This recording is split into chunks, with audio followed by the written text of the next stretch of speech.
24শে ফেব্রুয়ারি শিল্প মন্ত্রণালয়ের দায়িত্ব নিয়েছি। মন্ত্রণালয় অনেক বড় মন্ত্রণালয়, এর প্রায় 100-র উপরে প্রতিষ্ঠান আছে এই মন্ত্রণালয়ের আন্ডারে।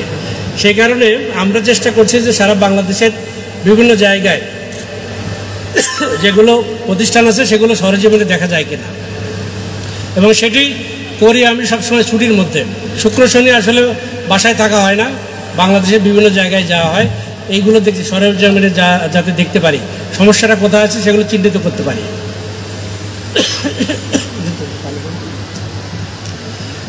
তা আজকে মাগুরাবাসী, আমি সচিব হওয়ার পরে 2বার এসছি এবং বিভিন্ন প্রোগ্রাম নিয়ে এসছি, কিন্তু মাগুরাবাসীর সাথে সামনাসামনি এরকম কথা হওয়ার সুযোগ তৈরি হয় নাই। আপনারা জানেন এই 5ই আগস্টের পট পরিবর্তনের পর ইন্টারিম গভর্নমেন্ট যে আসছে, এরপরে আমাদের সুযোগ হয়েছে, আল্লাহ আমাদেরকে সুযোগ করে দিয়েছেন জনগণের খেদমত করার জন্য। যদিও এটা সরকারি চাকরি করি, কিন্তু জনগণের সাথে সম্পৃক্ততা অবশ্যই আছে। যেহেতু আমি মাগুরার সন্তান, মাগুরার অন্যান্য জেলার তুলনায় মাগুরাকে অবশ্যই ইমফেসিস দিতে হবে, এবং আপনারা অনেকগুলো দাবি করেছেন। এই দাবির সাথে আমরা আগের থেকেই আমরা ওয়াকিবহাল যে এগুলো কি করা লাগবে। আড়পাড়া টেক্সটাইল মিলের যে জায়গাটা, ইতিমধ্যে বিভিন্ন কলকারখানা মানে যেগুলো মেশিন ছিল সেগুলো বিক্রি করা হয়েছে। এটির আমি যখন এটা বিক্রি করার সিদ্ধান্ত হয় তখন ফেসবুকে দেখেছি যে শিল্প মন্ত্রণালয়ের দায়িত্ব আমাদেরই সন্তান কি করছে এগুলো নিয়ে, কিন্তু আসলে এটি আমার শিল্প মন্ত্রণালয়ের অধীন নয়, এটি বস্ত্র এবং পাট মন্ত্রণালয়ের অধীন। তা আমি ঈদের পরে যে এটা পাট মন্ত্রণালয়ের সাথে আমি বস্ত্র মন্ত্রণালয় এবং পাট মন্ত্রণালয়ের সাথে আমি বসবো এটা নিয়ে, যে তাদের পরিকল্পনাটা কি, এবং আমরা অন্য কোনো পরিকল্পনা করে তাদেরকে এটি করাতে পারি কিনা, অন্য কোনো প্রকল্প নিয়ে। আমাদের জেলা প্রশাসক মহোদয় বলেছেন এগ্রিকালচারাল বেসড জেলা, আমাদের এগ্রিকালচার বেসড কোনো শিল্প করা যায় কিনা সেটা নিয়ে আমরা চেষ্টা করব।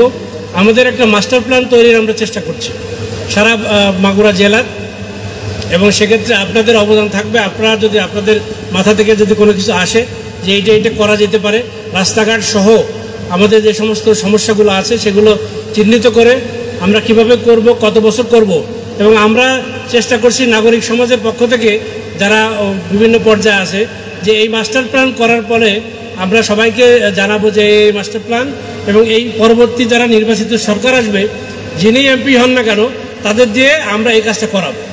এটা আমাদের মাগুরাবাসীর ওয়াদা আমরা করতে চাই।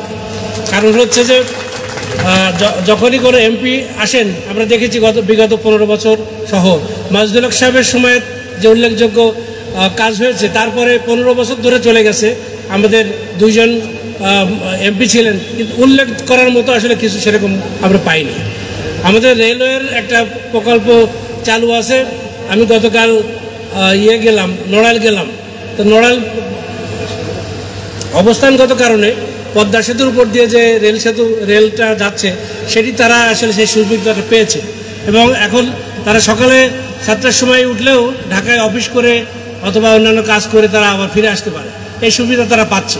যদিও আমাদের এখানে ঢাকার থেকে আসতে 2.5 ঘন্টা 3 ঘন্টার বেশি লাগে না, কিন্তু তারা অনেকখানি আগায় গেছে তাদের কালনা সেতু এবং এই যে রেল লাইন হওয়ার কারণে।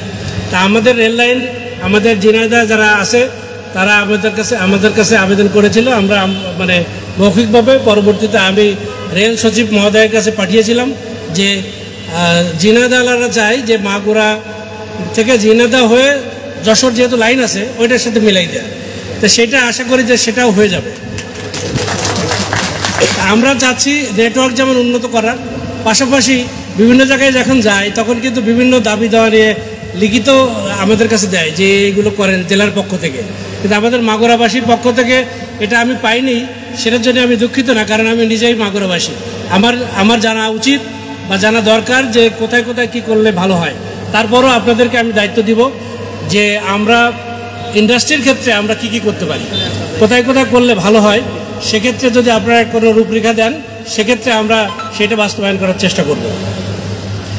আর আমাদের আজকে যে গোডাউন আমরা করলাম, এটা আপনাদের সম্পদ। আজকে গতকাল আমরা বলেছি যে টাইম লেভেল আছে, আমাদের টাইম লিমিট করা আছে, এর বাইরে যেন না যায়। কারণ টাইম লিমিট ক্রস করলে তখন আবার প্রকল্প টাইম এক্সটেনশন করতে গেলে আমাদের প্ল্যানিংয়ে যেতে হয়, প্ল্যানিং মিনিস্ট্রিতে অথবা এটাকে ঢুকাইতে হয়।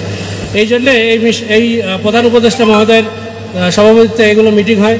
আমরা যখন এই ছোটোখাটো বিষয় নিয়ে উত্থাপন করি তখন আমাদেরকে লজ্জা পেতে হয়। এই জন্যে আমরা আপনাদেরকে অনুরোধ করব যে খুব দ্রুত কাজ করেন এবং সুন্দরভাবে কাজ করেন। এটা যেন এরকম না হয় যে উদ্বোধনের আবার মানে নতুন ভবন উদ্বোধনের আগে যেন আবার নড়বড়ে না হয়ে যায়। এটা কিন্তু আমরা বিগত বছরগুলোতে দেখেছি, টাকা ঠিকই খরচ হয়েছে কিন্তু কাজ হয় নাই, ভালো কাজ হয় নাই। এই জন্যে ব্রিজ উদ্বোধন করার আগে ব্রিজ ভেঙে পড়েছে। তো এই সমস্ত দেখতে আমরা চাই না। আমরা চাই মাগুরাবাসী এই কাজটা বুঝে নিক। বিশেষ করে যারা রাজনৈতিক নেতৃবৃন্দ এবং বিভিন্ন পর্যায়ের নেতৃবৃন্দ আছেন, আমাদের যারা সাংবাদিক ভাইরা আছেন, তাদেরকে আমি অনুরোধ করব এটার দিকে আপনারা একটু খেয়াল রাখবেন। এটা যদি আমরা সুষ্ঠুভাবে সুন্দরভাবে করতে পারি তাহলে মনে করবো যে না, আমরা মাগুরাবাসী কাজ বুঝে নিতে পারি।